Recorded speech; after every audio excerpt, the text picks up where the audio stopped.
Hey everyone, Ariel Adams here with theblogdery.com. Please like this video if you find it useful. This is the new for 2011 Omega Speedmaster coaxial chronograph with their in-house 9300-01 automatic chronograph movement. The reason this is the 9300-01 is because it has the gold rotor. This is the fancy version, not the fanciest. I think there's a platinum version, but this is the really fancy Speedmaster coaxial chronograph because they have the gold.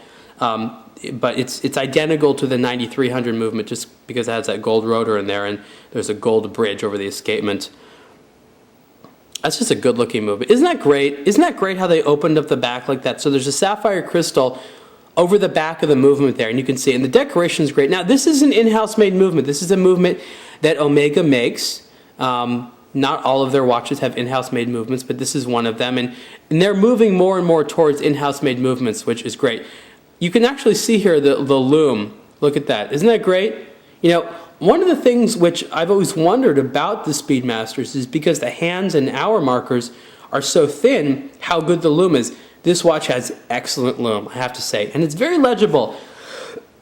And Omega does a lot of little tricks to make this watch really legible. One of the things is the contrast between the hands and the dial. Okay, we all know that creates legibility, but at the same time, they're still able to add a little bit sort of you know, that sexy, shiny thing. So the dial, for example, has this sort of sun ray pattern to it. It's not a flat color, so it's a little bit more showy. The hands are in gold as well. The hour markers are implied. They are able to maintain a very high level of legibility while also making it look like a fancy watch. And that's hard to do. That's really hard to do. Now this might not look like a lot of the Speedmasters you're used to, especially the Speedmaster Professional, aka the Moonwatch. And why is that? Because it has 2 subdials and not 3, and it has a date. But if you understand this movement, you know that it actually measures a full 12 hours because this subdial right here has 2 hands. Now I'll have to wait for it turn to 1 minute for you to see the other hand by there. But you measure the seconds around the periphery and the main dial. This is the subsidiary seconds for the hand. And this subdial tells you the minutes and the hours. And if you use the movement the right way, you can actually use this as a second time zone. You have to basically wait for it to be 12 o'clock exactly, and then start the chronograph, and then you can synchronize it in the right way for this to be, well, you don't have to set it to 12. I mean, if you want it to be synchronized, you do it to 12. But you basically start this chronograph at a certain time, and because it has 2 hands and runs in 12-hour increments, it can basically serve as a second time zone. I don't think everyone's going to use it for that purposes, but you could. You definitely could. Now, just because this is a gold version doesn't mean it's the only version. There's obviously steel versions as well. And I like that size is getting good for these watches. This is just over 45 millimeters wide. Size is great. Now, this isn't rose gold. This is what they call orange gold, and Omega has their own proprietary alloy of gold.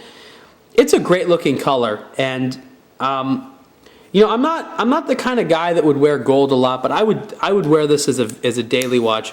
No problem. You can see there at 44 millimeters wide, it looks fantastic, especially because the lugs are not super long and they integrate nicely with the body. It creates a gorgeous cohesive look on the wrist that isn't too small, isn't too you know, isn't too large, isn't too small. It's a little tall. It's a bit of a tall watch, but I don't have a problem with that. The clasp is great. Looks fantastic.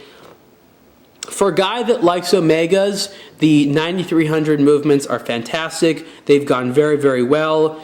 If I were to buy a Speedmaster today, it would definitely have this. Not only because of the size, not only because of the quality, but because of the fact that it's a really cool movement.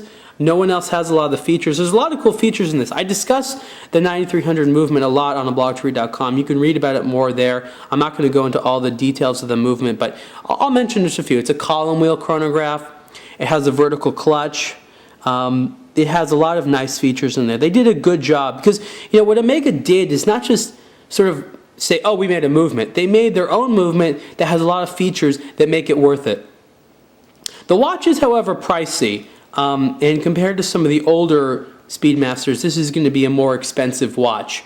This gold version is, I think, how much? It's almost like $30,000. I think it's a lot because it's gold. But I think, I'm trying to think exactly how much the normal version would be. I think the normal version, the Speedmaster in steel and a bracelet, is probably $8 or $9 or $10,000. A lot of money, but you get a very solid watch. The fit and finish, the detailing is very, very good, and much better than on some watches which are very, very high end, even way more expensive than this. This is a solid watch. Omega continues to make a very suitable daily wear that you'll be perfectly happy with. This is very true to Omega. This is very true to Speedmaster, and they've done a very, very good job with these 2011 Omega Speedmaster coaxial chronographs. And you can see the full review on ablogtoread.com, and please subscribe to A Blog to Read videos on YouTube. Thanks.